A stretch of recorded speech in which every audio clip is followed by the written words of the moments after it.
Okay, so this question here wants me to look at the quotients of these. Quotients is just another fancy name for division. So let's look at what is going on here with B.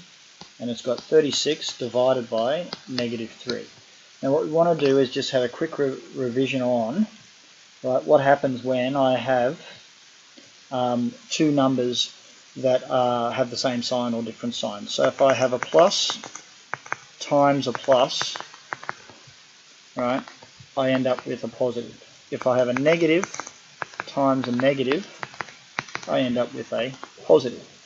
Okay, I have a positive times a negative, I end up with a negative, and if I have a negative times a positive, then I end up with a negative as well.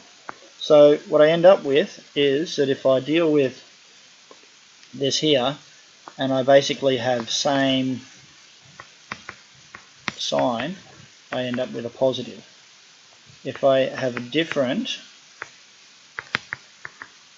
sign, then I end up with a negative. Okay, alright, so here I have a positive if they're the same and a negative if they're different. Okay, so let's just have a quick look here then at what's going on here. Okay, so in terms of this, what I want to be thinking of is really this is a positive. So I have a positive times a negative, which will give me a negative answer. So I look at the signs first, then I go 36 divided by 3. Okay, and 36 divided by 3 is 12. Right, so I determine my sign first, and then I work on the numbers afterwards. Okay, so again, if I look at F here, okay, and think about the same thing, -19 divided by -19. So what I do first of all is I look at my signs, and I have a negative divided by a negative.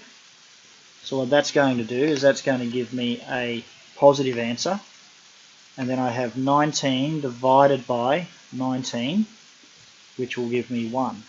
And so I simply just write that as 1 without the positive sign. Is there. Okay. So again, I determine my sign first, and then I think about my number later. Now if I want to, I can simply go straight from there to there without writing the positive 1 in front of it. Okay, and that's perfectly valid.